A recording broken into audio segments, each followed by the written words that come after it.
Hello everybody, how are you all? Welcome back to our channel Spoken English Classes. First time ganaka mana channel చూస్తున్నట్లయితే please subscribe to our channel. Today we are going to learn about the daily usage English vocabulary with examples. See the words here.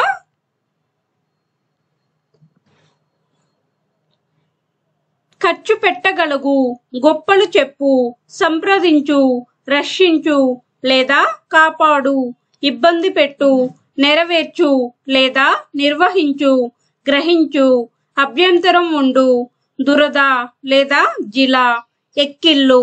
ఈ words ని English లో ఎలా మాట్లాడాలి అనేది examples తో సహా one by one ఇప్పుడు చూద్దాం. Let's get started.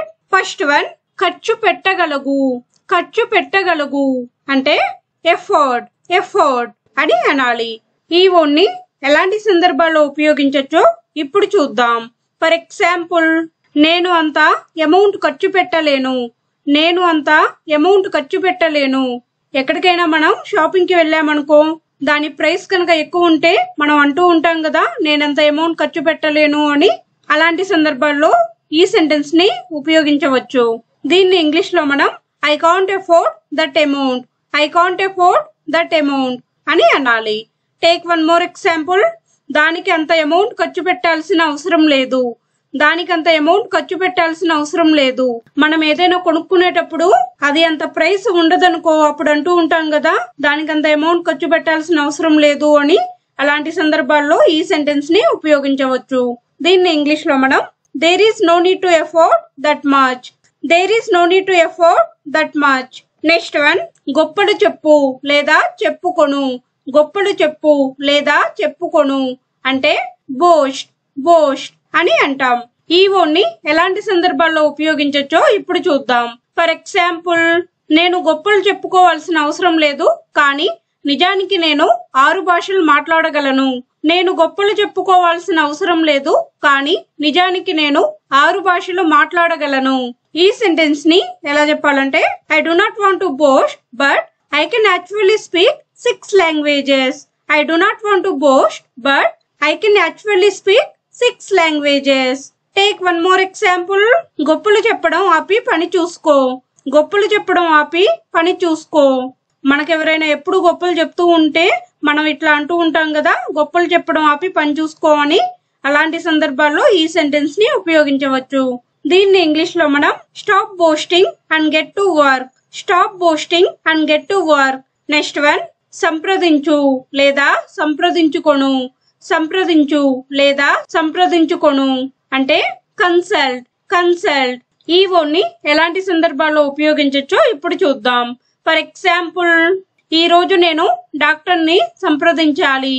ఈ రోజు నేను డాక్టర్ని సంప్రదించాలి. ఈ సెంటెన్స్ ని ఎలా చెప్పాలంటే, I have to consult a doctor today. I have to consult a doctor today. Take one more example. నిర్ణయం తీసుకునేటప్పుడు మీ అమ్మా నాన్నల్ని సంప్రదించు. నిర్ణయం తీసుకునేటప్పుడు మీ అమ్మా నాన్నల్ని సంప్రదించు. ఈ సెంటెన్స్ ని ఎలా చెప్పాలంటే, consult your parents while making a decision. Consult your parents while making a decision. Next one, రక్షించు లేదా కాపాడు లేదా ప్రతివాదన చేయు. రక్షించు లేదా కాపాడు లేదా ప్రతివాదన చేయు అంటే డిఫెండ్. ఈ వర్డ్ ని ఎలాంటి సందర్భాల్లో ఉపయోగించొచ్చో ఇప్పుడు చూద్దాం. ఫర్ ఎగ్జాంపుల్, నన్ను నేను రక్షించుకోగలను.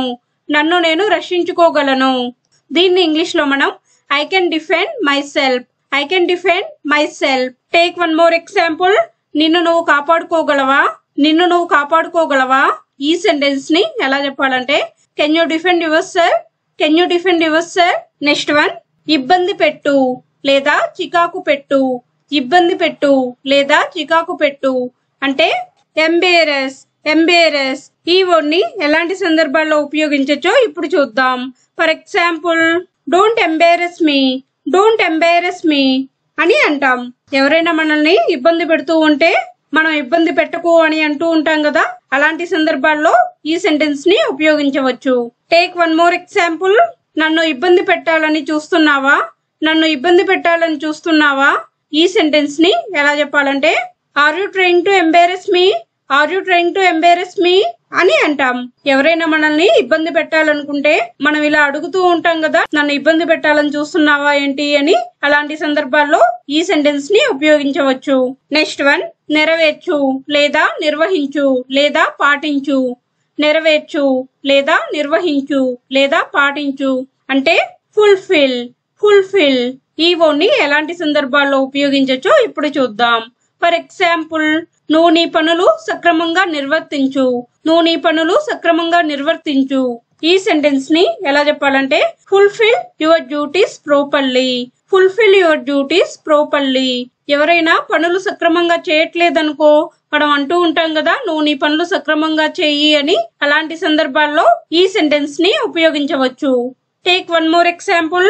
నీ కోరికలను నెరవేర్చడం నా బాధ్యత. నీ కోరికలను నెరవేర్చడం నా బాధ్యత. ఈ సెంటెన్స్ ని ఎలా చెప్పాలంటే it is my responsibility to fulfil your wishes. It is my responsibility to fulfil your wishes. Next one, పట్టుకొను లేదా గ్రహించు లేదా అర్థం చేసుకొను. పట్టుకొను లేదా గ్రహించు లేదా అర్థం చేసుకొను అంటే గ్రాస్. గ్రాస్ ఈ వర్డ్ ని ఎలాంటి సందర్భాల్లో ఉపయోగించవచ్చో ఇప్పుడు చూద్దాం. ఫర్ ఎగ్జాంపుల్, పిల్లలు దేన్నైనా త్వరగా గ్రహించగలరు. పిల్లలు దేన్నైనా త్వరగా గ్రహించగలరు. ఈ సెంటెన్స్ ని ఎలా చెప్పాలంటే children can grasp anything quickly. Children can grasp anything quickly. Take one more example. మీరు మొత్తం పరిస్థితిని గ్రహించారా లేదా అర్థం చేసుకున్నారా. మీరు మొత్తం పరిస్థితిని గ్రహించారా లేదా అర్థం చేసుకున్నారా. ఈ సెంటెన్స్ ని ఎలా చెప్పాలంటే did you grasp the overall situation. Did you grasp the overall situation అని అంటాం. నెక్స్ట్ వన్, అభ్యంతరం ఉండు లేదా పట్టించుకొను. అభ్యంతరం ఉండు లేదా పట్టించుకొను అంటే మైండ్. మైండ్ ఈ వర్డ్ ని ఎలాంటి సందర్భాల్లో ఉపయోగించవచ్చో ఇప్పుడు చూద్దాం. ఫర్ ఎగ్జాంపుల్, మీకు సహాయం చేయడంలో నాకు అభ్యంతరం లేదు. మీకు సహాయం చేయడంలో నాకు అభ్యంతరం లేదు. ఈ సెంటెన్స్ ని ఎలా చెప్పాలంటే I don't mind helping you. I don't mind helping you. ఎవరితోనైనా మనం పర్వాలేదు నేను సహాయం చేస్తాను నాకేం అభ్యంతరం లేదు అని అంటూ ఉంటాం కదా, అలాంటి సందర్భాల్లో ఈ సెంటెన్స్ ని ఉపయోగించవచ్చు. Take one more example. అతను మీకు చెప్పేది మీరు పట్టించుకోవాలి. అతను మీకు చెప్పేది మీరు పట్టించుకోవాలి. ఈ సెంటెన్స్ ని ఎలా చెప్పాలంటే you must mind what he tells you. You must mind what he tells you. ఎవరైనా ఒక విషయం చెప్తే మనం పట్టించుకోవట్లేదనుకో పక్కనోళ్ళు అంటూ ఉంటారు కదా, అతను మీకు చెప్పేది మీరు పట్టించుకోవాలి అని. అలాంటి సందర్భాల్లో ఈ సెంటెన్స్ ని ఉపయోగించవచ్చు. నెక్స్ట్ వన్, దురద లేదా జిల. దురద లేదా జిల అంటే ఈచ్. ఈచ్ ఈ వర్డ్ ని ఎలాంటి సందర్భాల్లో ఉపయోగించవచ్చో ఇప్పుడు చూద్దాం. ఫర్ ఎగ్జాంపుల్, దురద ఉంటే గీక్కోండి. దురద ఉంటే గీక్కోండి అని అంటూ ఉంటాం కదా. ఈ సెంటెన్స్ ని ఎలా చెప్పాలంటే if it itches scratch it. If it itches scratch it. Take one more example. జిలగా ఉంది కొంచెం గీకవా. జిలగా ఉంది కొంచెం గీకవా. ఈ సెంటెన్స్ ని ఎలా చెప్పాలంటే please scratch me it's itching. Please scratch me it's itching. మనం ఎవరో ఒకళ్ళతో ఇలా అంటూ ఉంటాం కదా, జిలగా ఉంది కొంచెం గీకవా అని. అలాంటి సందర్భాల్లో ఈ సెంటెన్స్ ని ఉపయోగించవచ్చు. Next one, ఎక్కిళ్ళు. ఎక్కిళ్ళు అంటే హికప్స్. హికప్స్ ఈ వర్డ్ ని ఎలాంటి సందర్భాల్లో ఉపయోగించవచ్చో ఇప్పుడు చూద్దాం. ఫర్ ఎగ్జాంపుల్, నాకు ఎక్కిళ్ళు వస్తున్నాయి. నాకు ఎక్కిళ్ళు వస్తున్నాయి. ఈ సెంటెన్స్ ని ఎలా చెప్పాలంటే I'm getting hiccups. I'm getting hiccups. నాకు ఎక్కిళ్ళు వస్తున్నాయి అని మనం చెప్తూ ఉంటాం కదా, అలాంటి సందర్భాల్లో ఈ సెంటెన్స్ ని ఉపయోగించవచ్చు. Take one more example. ఎక్కిళ్ళు రాకుండా మంచినీళ్లు ఇవ్వు. ఎక్కిళ్ళు రాకుండా మంచినీళ్లు ఇవ్వు.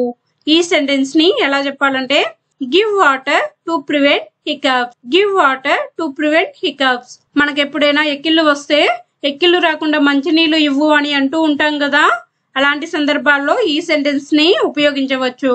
That's it for today. If you like the video, please like, share and subscribe to my channel for more videos. We will meet in next class. Thank you. Keep learning.